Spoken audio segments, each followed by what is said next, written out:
So there you have it. Make sure you watch B3 Beatboxing. At least like back reporting. I want to say, give a shout out to everyone at Big 3 Boxing. Hey, what's up, everybody? Marcus Vegas here. Giving a big shout out to Big 3 Boxing. Keep watching. They got a lot of great content. Keep sporting. Hola, los saludos, amigo Ernesto Amador. Un abrazo enorme para mi raza de Big 3 Boxing. Y les quiero recordar que se puede jugar fútbol, béisbol, básquetbol, ping pong, canicas hasta la Barbie, pero no puedes jugar boxeo. Sigan a mis brothers de Big 3 Boxing.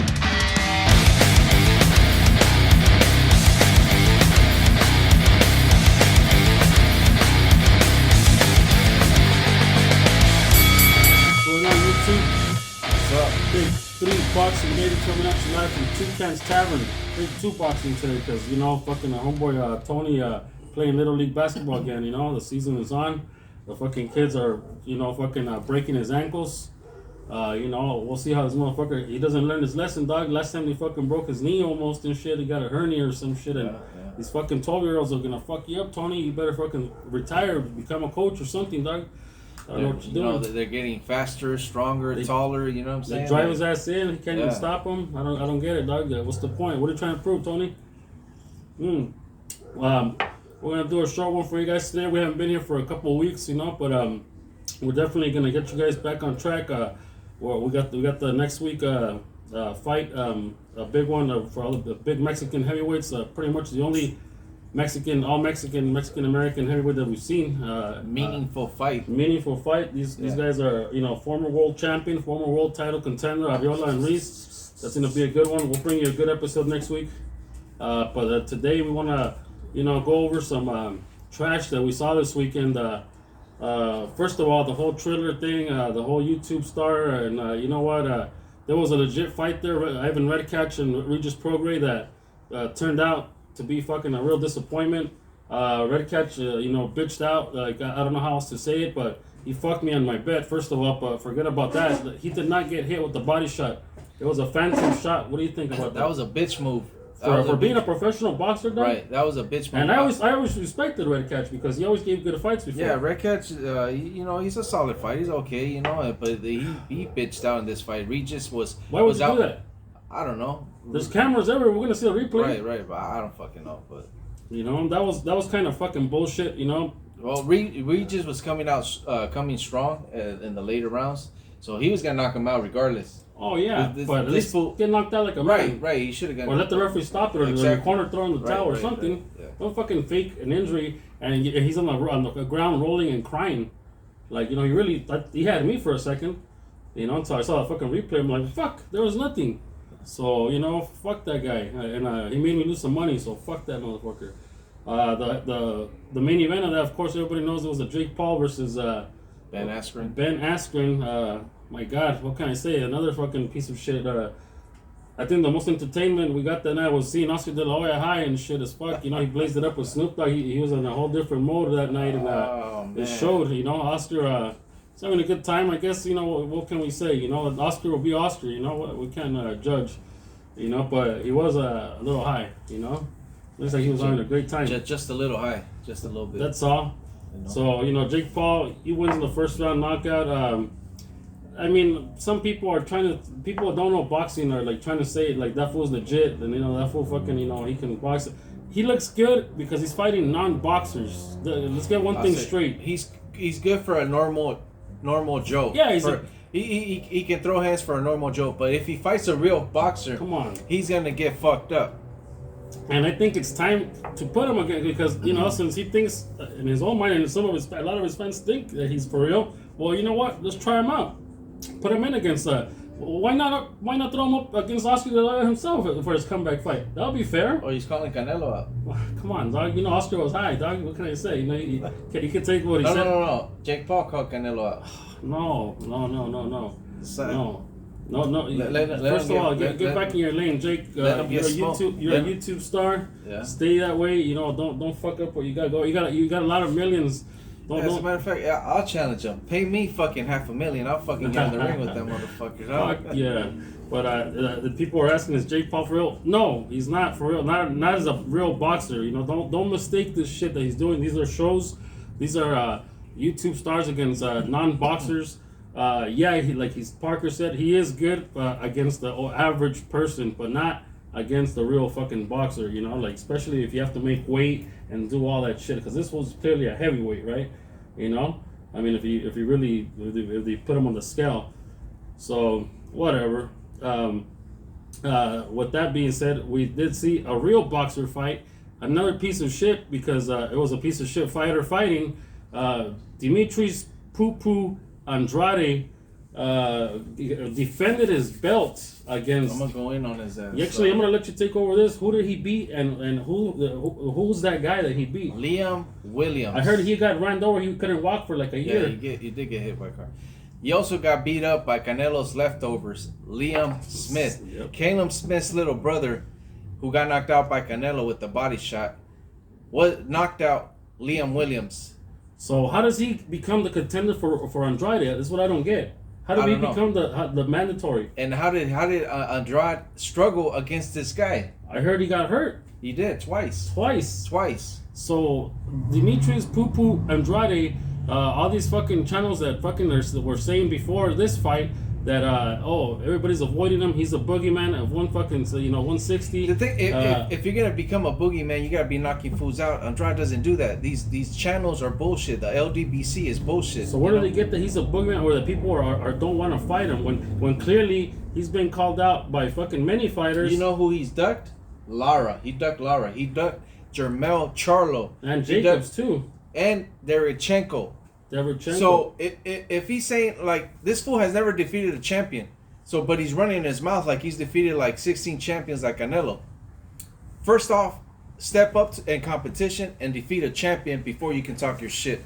Yeah, and then second of all, fight the real contenders, not fucking this fucking Uber driver that they put in. I don't even know why they approved it, and I don't even know why everybody's so silent about how come nobody's making a big deal that he's fighting that. You're a defending champion. You're supposed to be fighting a fucking real contender.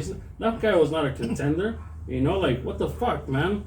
You know, so I don't get it. Dimitri's Poo Andrade is poo. That's what he is. He should change that B in boo to P. He's trash. He is trash.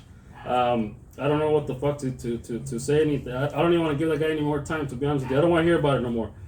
We hear that Gervonta Tank Davis, of course, everybody knows he got into a hit and run accident. He's fucking up. He's still got to go to court. So, but he says he's moving up to 140 pounds. I guess after he fights, he's gonna fight Mario Barrios on May 26th. Right? He's fighting for another regular, not a super WBA belt, a regular. So this is the second division. How many belts does the WBA have? He's got two. They got two, the regular and the super. Jesus. But the real champion is the super champion, not the regular champion. The regular champion is kind of like an interim champion. You know what I'm saying? So WBA doesn't really count. But a joke. Gervonta Davis moved up to 135 and fought Gamboa for the regular WBA title. Right. Now he's fighting Barrios for the regular. For the inferior version. Right. So doesn't even make sense. He's going backwards. So he's a regular champion. He's not a super champion. And you know what? I'll tell you what. Barrios is not bad. At least he is a bigger dude. He is in his weight class. You know, he's 26-0 with 17 knockouts. I'm interested in watching it, I guess. You know, I'll watch it. But Davis, you know, it's kind of a fucking weak move by him going backwards instead of forward. To me, he's ducking everybody at 135. I mean, he's got plenty of people to fight there. You know, he's got the Ryan Garcia, he's got the Teofimo, Haney. You know, Haney. But then again, you know what? Fuck Haney too. Mauricio Suleiman came out in an interview yet again and debunked the Haneys, that they're the ones that requested not to fight fucking Teofimo, not to fight fucking Ryan Garcia, the mandatory. There's all I have out here. Drink it. I would have put some on this shit. So the Haneys are always clout chasing. They're always coming out on their channel saying that everybody's ducking them. But clearly, Mauricio Suleiman said there is fucking absolutely no truth to that. You know, Devin Haney and his dad on the side, they secretly call fucking Mauricio and say, you know what, I don't want to make that fight. I don't want to do that fight. So fuck him. Jermell Charlo's got an upcoming fight too against on July 17th for the undisputed junior middleweight. All right, this is the thing. We gotta start separating the Charlo brothers because not both of them are bitches. Only one of them is a bitch. It's Jermall with an A. Jermall Charlo is the one that has that weak ass schedule. He's the one that said that Benavidez needs a vaccine. That he's not old enough. He's the one that got called out by Jacobs in the Madison Square Garden. Head up. He's the one that ducked everybody. So Jermall is a bitch. Jermell Charlo is the one with one loss, but he's got 2 belts. Remember, he's the one that got his belt back. And he's fighting all the top fighters at 154. He got his belt back from Tony Harrison. He knocked him out in a good comeback fight, and now he's got a undisputed fight with Brian Castano. Not a lot of people know Brian Castano. Brian Castano is legit. He's 17-0 with 1 draw and 12 knockouts. He also has the other belt, so he has a WBO. So it's gonna be for all the marbles. I'm excited to see that. So I give credit to Jermell with an E. Let's separate him already because this is not fair for him that we say the Charlos. No, the Charlo, Jermall, bitch, Jermall, not Jermell. Jermell deserves respect in my books.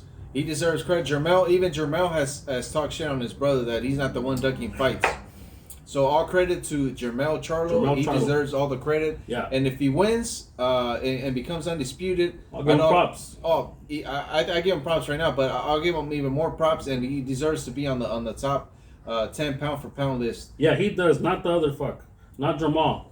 Jamal, he needs to step it up. He's fighting a fucking Uber driver named Juan Montiel. Who knows who he's fought? I don't know. I don't even know where he came out of. He knocked out James Kirkland, and that's how he got his shot. I mean, everybody knocks out James Kirkland nowadays and shit. I'll fucking knock out James Kirkland and shit. So, anyways, another good coming up fight.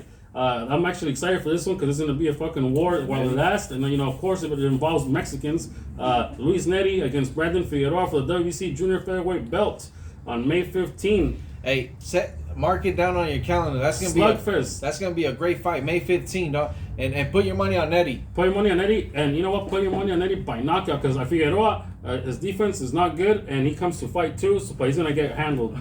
I think so. But, I think so. And I like Figueroa. I like the Figueroa brothers because of their style. They come forward, But I think he's gonna learn, not to fuck with the real fucking slugger on this one. Luis Neri is no fucking joke. He's a bad motherfucker. And I would definitely put my money on Luis Neri by knockout on that one.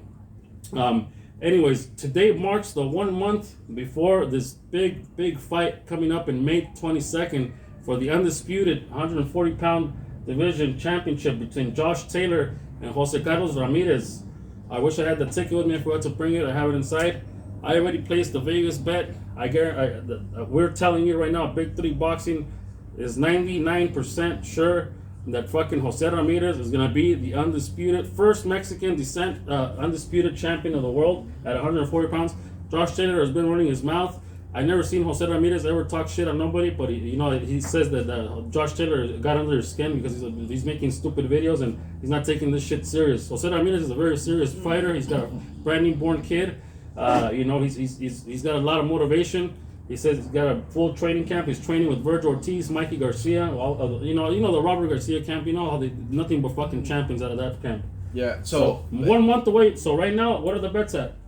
Jose Ramirez at plus 190. So mark your calendar. Go to Vegas. Go to hit up your sports. Double your money. Sportsbook and place a bet. Do it now before it gets closer to a fight because the closer it gets, the odds are going to start going down because people are going to start putting money for Ramirez.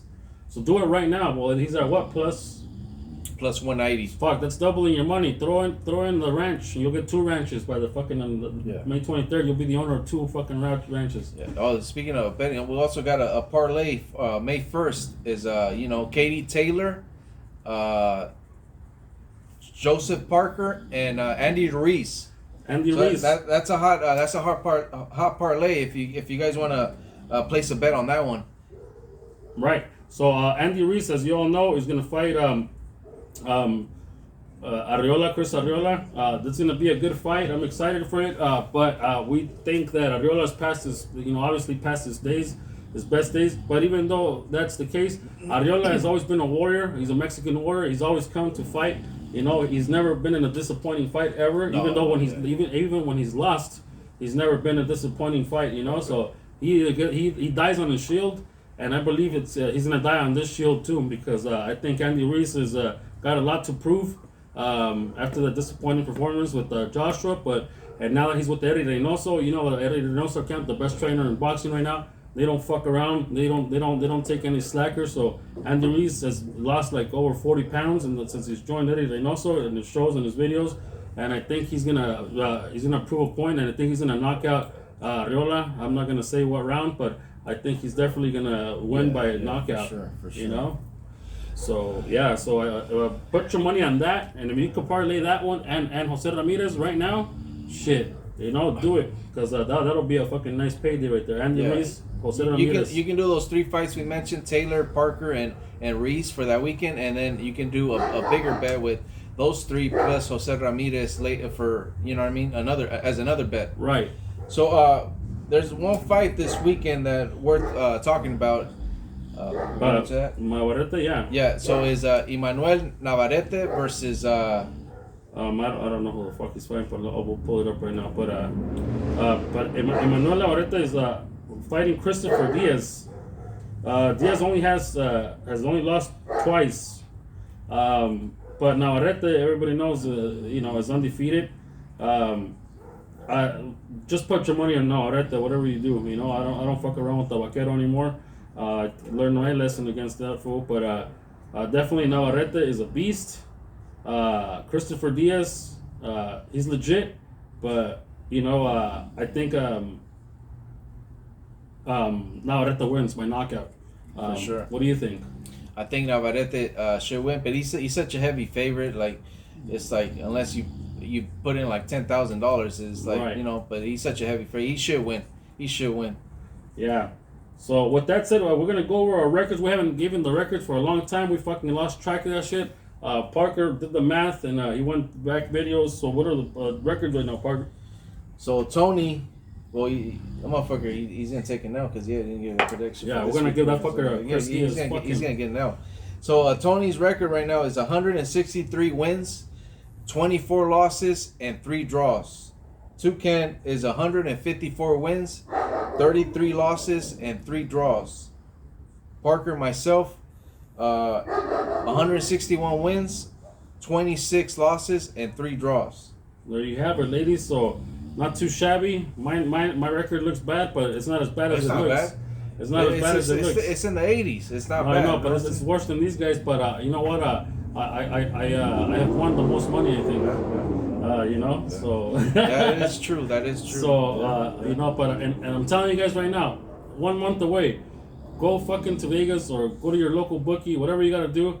Place that bet on Jose Ramirez to beat Josh Taylor. He will win, and he will become Mexico's first undisputed champion ever in boxing. He's gonna beat Canelo too, because Canelo's gonna do it in September, but Jose Ramirez is gonna do it this month. So put your bets down, ladies, and make some money. So that's all we got for you this week. We'll come back next week with the full squad before the Reese and Ariola fight. It's gonna be a great fight while it lasts. But we'll be back next week, ladies and gentlemen. And shout out to Bobby from Diligent. He's gonna come down next week Bobby? too. And everybody else, all the subscribers. All right, ladies and gentlemen, we're out.